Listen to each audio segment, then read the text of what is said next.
حضرت ابن عباس فرماتے ہیں رضی اللہ تعالی عنہ، کنت خلف النبی یوما صلی اللہ علیہ وسلم، ایک دن میں حضور کے پیچھے تھا۔ اب پیچھے ہونے سے کیا مراد ہے؟ گمان غالب یہ ہے کہ سواری پر، جس کو ردیف بھی کہتے ہیں، واللہ عالم یہ بھی ہو سکتا ہے کہ چلتے ہوئے پیچھے پیچھے چل رہے ہیں ادب کے ساتھ۔ چچا زاد بھائی ہیں لیکن عمر میں تو بہت چھوٹے ہیں، نوجوان ہیں۔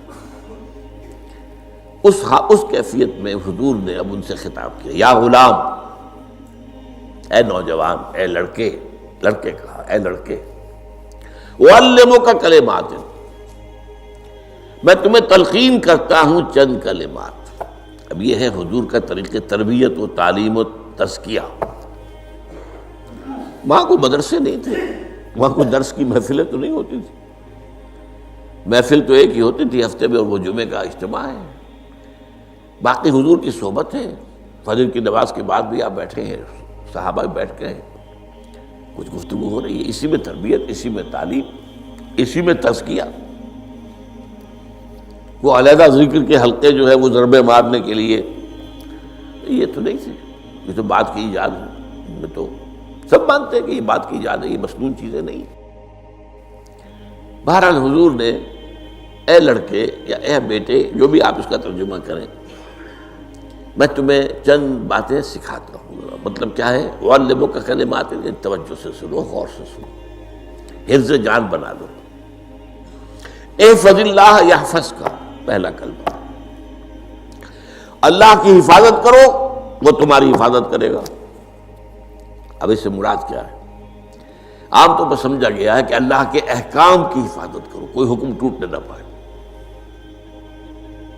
وہ تمہاری حفاظت کرے گا۔ اور ایک مفہوم یہ بھی ہو سکتا ہے، اللہ کو اپنے دل میں محفوظ رکھو، اس کی یاد سے اس دل کو، اس خانہ قلب کو خالی نہ ہونے دو، مستحضر رکھو اللہ کو اپنے دل میں، تو اللہ تمہاری حفاظت کرے گا، اللہ تمہیں یاد رکھے گا۔ اور حدیث قدسی میں یہ الفاظ آئے، میرا بندہ جب مجھے اپنے دل میں یاد کرتا ہے، میں بھی اسے اپنے دل میں یاد کرتا ہوں۔ جب میرا بندہ کسی محفل میں میرا ذکر کرتا ہے، میں اس سے کہیں بہتر محفل میں اس کا ذکر کرتا ہوں۔ اللہ کی محفل تو ملائے اعلیٰ کی ہے، ملائکہ مقربین کی ہے۔ وہ جو امیر خسرو کا شعر ہے، وہ پتہ نہیں کس کیفیت میں انہوں نے کہا ہے، خدا خود میر محفل بود اندر لامکاں خسرو، محمد شمع محفل بود شب جائے کہ من بودم۔ اے خسرو، رات میں جہاں تھا، وہ رات کوئی کیفیت تھی جو گزری ہے، وہ ایک لامکان کی محفل تھی۔ اب مکان نہیں ہے، لامکان ہے، مادی نہیں ہے وہ۔ اس کی محفل میں میر محفل اللہ تھا اور شمع محفل محمد تھے صلی اللہ علیہ وسلم۔ خدا خود میر محفل بود اندر لامکان خسرو، محمد شمع محفل بود شب جائے کہ من بودم۔ بہرحال اللہ کو تم اپنے دل میں مستحضر رکھو، اللہ تعالیٰ تمہیں بھی یاد رکھے گا۔ دوبارہ فرمایا، احفظ اللہ تجدہ امامک تجاہک، اللہ کو یاد رکھو تو اپنے سامنے موجود پاؤ گے، جب چاہو دعا کرو۔ وہ جو بات کہا ہے کہ دل میں ہے، جب چاہو مخاطب ہو جاؤ۔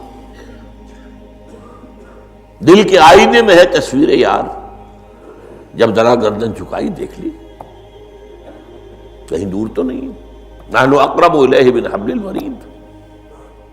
تمہارے دل میں اللہ ہے تو کہاں جا رہے ہو اس کو ڈھونڈنے کے لیے؟ اپنے دل میں۔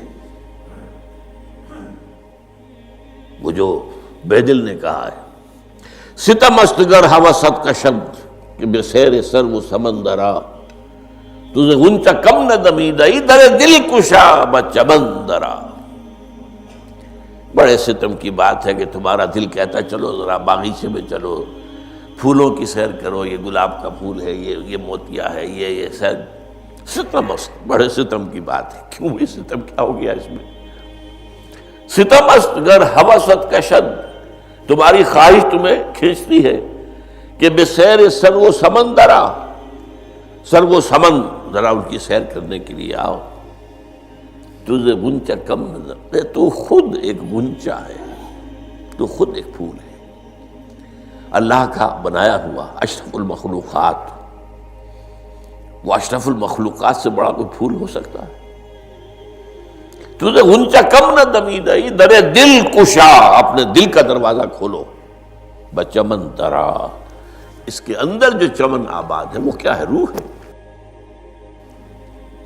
دل مسکن ہے قلب، قلب مسکن ہے روح کا، تو احفظ اللہ تجدہ امامک یا تجاہک، اپنے سامنے موجود پاؤ، اذا سالتا فاسأل اللہ، اب آ گیا وہ مرکزی مضمون، دیکھو جب مانگو اللہ سے مانگو، غیر اللہ کے سامنے ہاتھ دراز کرو ہی مت۔ ایک حدیث میں آتا، یعنی حرام نہیں ہے، دنیاوی قواعد اصول قوانین کے تحت کسی سے مدد چاہنا، کوئی سوال کرنا حرام نہیں ہے، وہ تو میں نے کہا کہ اس پر اصرار آپ کریں گے تو اس میں بو پیدا ہو جائے گی، بدبو پیدا ہو جائے گی شرک کی، لیکن آپ سوال کریں، مدد لیں، اسی پر دنیا قائم ہے، ایک دوسرے کے ساتھ تعاون کے ساتھ۔ لیکن اونچا مقام کیا ہے؟ کسی سے سوال مت کرو سوائے اللہ کے، یہاں تک کہ جوتے باندھنے کا تسمہ تمہیں درکار ہے تو بھی کسی سے مت مانگو، اللہ سے مانگو،